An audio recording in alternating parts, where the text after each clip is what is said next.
আসসালামু আলাইকুম। রোমান্টিক সলিউশনে আপনাদের সবাইকে স্বাগতম। আমি রোমান আছি আপনাদের সাথে। আজ আমি এক্সেলের ইফ ফাংশন নিয়ে আপনাদের সাথে আলোচনা করব, যা শর্ত ভিত্তিক ডাটা বিশ্লেষণের জন্য আমাদের সাহায্য করে থাকে। ছোট্ট একটি উদাহরণ দিয়ে আপনাদের ব্যাপারটি বোঝানোর চেষ্টা করছি। ছোটবেলায় মায়ের কাছে আমরা সবাই একটা কথা শুনেছি। কথাটি হলো, ঠিকমতো পড়ালেখা না করলে রিক্সা চালাতে হবে বড় হয়ে। আর যদি ঠিকমতো পড়ালেখা করি, তাহলে বড় হয়ে আমরা নিজে নিজে গাড়ি চালাতে পারবো।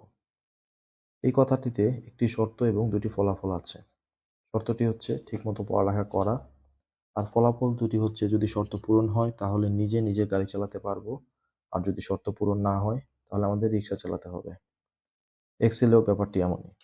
এক্সেলে কোনো ডাটা বিশ্লেষণ করতে যখন আমাদের মাথায় যদি শব্দটি আসে, তখন সেই ডাটা বিশ্লেষণ করতে আমাদের ইফ ফাংশনটি ব্যবহার করতে হবে। তো আর কথা না বাড়িয়ে ইফ ফাংশন নিয়ে আমার আজকের আলোচনা শুরু করব। না টেনে সম্পূর্ণ ভিডিওটি দেখার জন্য সবাইকে অনুরোধ করে আমি আমার ভিডিওটি শুরু করছি।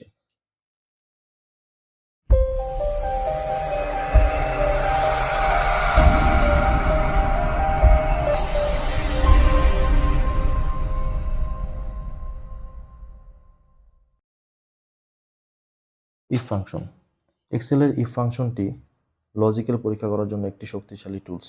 এটি আপনাকে একটি কন্ডিশন বা লজিক সেট করে এবং লজিক বা কন্ডিশনটি শর্ত পূরণ হলে একটি ফল এবং পূরণ না হলে অন্য একটি ফল প্রদান করে। সূত্রটির গঠন প্রণালী কিরকম? সূত্রটি হচ্ছে, ইফ দিয়ে আমরা সূত্রটি লেখা শুরু করব এবং ফার্স্ট ব্র্যাকেট দিব, তারপর logical test, value if true, value if false, bracket close. এখানে লজিক্যাল টেস্টটি হচ্ছে আপনি যে কন্ডিশন বা লজিকটি পরীক্ষা করতে চান। ভ্যালু ইফ ট্রু হচ্ছে আপনার কন্ডিশন বা লজিকটি সত্যি হলে আপনি যে ফলাফল চান। ভ্যালু ইফ ফলস হচ্ছে আপনার কন্ডিশন বা লজিকটি মিথ্যা হলে আপনি যে ফলাফল চান। এখন যদি সূত্রটি ফাংশনটি আমরা ডিটেলস আলোচনা করতে চাই, এখানে আমি আপনাদের সুবিধার জন্য দুটি টেবিল তৈরি করে রেখেছি। প্রথম টেবিলটিতে একটি ছাত্র, কিছু ছাত্রের পরীক্ষার মার্কস দেওয়া আছে। এখন আমি তারা কে কে পাস করেছে এবং কে কে ফেল করেছে সেই ব্যাপারটি জানতে চাচ্ছি। এখানে আমার কন্ডিশন বা লজিকটি হচ্ছে, যেসব ছাত্র 50 এর উপরে বা তার সমান মার্কস পেয়েছে, যারা পেয়েছে তারা পাস, যারা পায়নি তারা ফেল।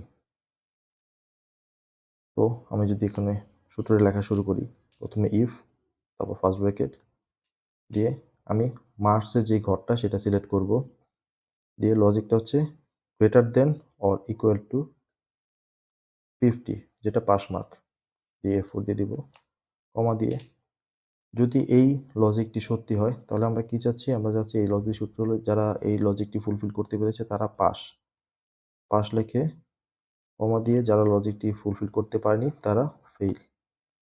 আমার ইফের সূত্র শেষ, ব্র্যাকেট ক্লোজ করে আমি এন্টার দিয়ে দিব। এখন এই লজিকটি যদি আমি ডাবল ক্লিক করে দিই তাহলে আমার সবগুলো ঘরে এই লজিকটি পূরণ হয়ে যাবে এবং এখানে রেজাল্টটি শো করে দিবে।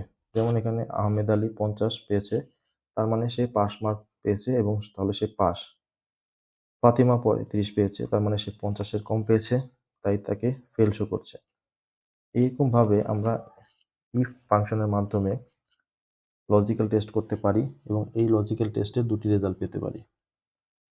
এখন দ্বিতীয় যে টেবিলটি আছে, এখানে কিছু স্টুডেন্ট এর বয়স দেওয়া আছে। তো আমি চাচ্ছি এদের মধ্যে কারা অ্যাডাল্ট, কারা ওল্ড এবং কারা মাইনর সেটা বের করতে। ওখানে কন্ডিশন হচ্ছে যারা 18 বছরের নিচে তারা মাইনর, যাদের বয়স 18 থেকে 50-এর ভিতরে তারা অ্যাডাল্ট এবং যাদের বয়স 50 এবং তার উপরে তারা ওল্ড।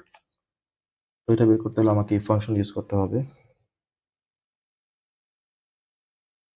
প্রথম হচ্ছে আমি বয়সের ঘরটা সিলেক্ট করে দেবো। বয়স কি, বয়স যদি 18-র কম হয় তাহলে লেস দেন 18,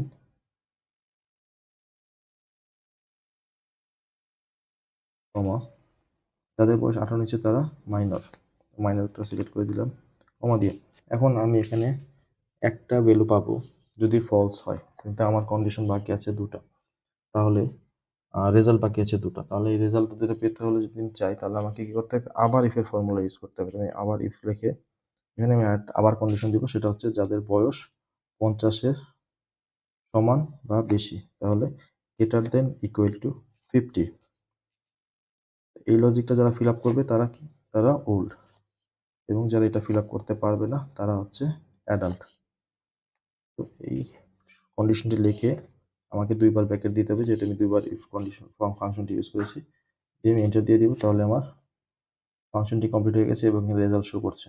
তো এই ফাংশনটি যদি আমি সবগুলো সেলে কপি করে দিই, তাহলে এখানে দেখেন সবগুলো সেলে আমার এই রেজাল্টটি শো করছে। যেমন আহমেদ আলীর বয়স 20, তাহলে তার বয়স 18 থেকে 49-এর ভিতরে, তার মানে সে অ্যাডাল্ট। ফাতিমা তার বয়স 17, তার মানে সে 18 নিচে, তাই সে হচ্ছে মাইনর। আমিনা তার বয়স 50, তার মানে সে, তার বয়স 50, কন্ডিশন হচ্ছে 50-এর সমান বা উপরে হলে ওল্ড আসবে, তাহলে এখানে 50 হওয়ার কারণে তার বয়স তাকে ওল্ড দেখাচ্ছে। তো সিমিলারলি এখানে সবগুলো ঘরে অ্যাকচুয়াল রেজাল্টগুলোই শো করছে। তো এইভাবে আমরা যখন কোনো শর্তভিত্তিক ডাটা বিশ্লেষণ করতে যাব, তখন আমাদের ইফ ফাংশনটি ইউজ করতে হবে। এরপরে যদি কারো কোনো কনফিউশন থেকে থাকে, তাহলে আপনারা আমার এই ভিডিও ডেসক্রিপশনে মেইল অ্যাড্রেস দেওয়া আছে, সে আপনার মেইলে আমাদের ইমেল করতে পারেন, অথবা আমার এই ভিডিও কমেন্ট বক্সে কমেন্ট করতে পারেন, তাহলে আপনাদের কনফিউশনটা আমি ক্লিয়ার করে দেওয়ার চেষ্টা করব। তো আজকের ভিডিওটি এই পর্যন্তই। সবাইকে ধন্যবাদ ভিডিও দেখার জন্য। আপনারা সবাই আমার চ্যানেলটি সাবস্ক্রাইব করে রাখবেন, যাতে পরবর্তী আমি কোনো ভিডিও দিলে আপনারা সেটা দেখে এক্সেল সম্বন্ধে আপনাদের জ্ঞান বৃদ্ধি করতে পারেন। সবাই ভালো থাকবেন। আসসালামু আলাইকুম।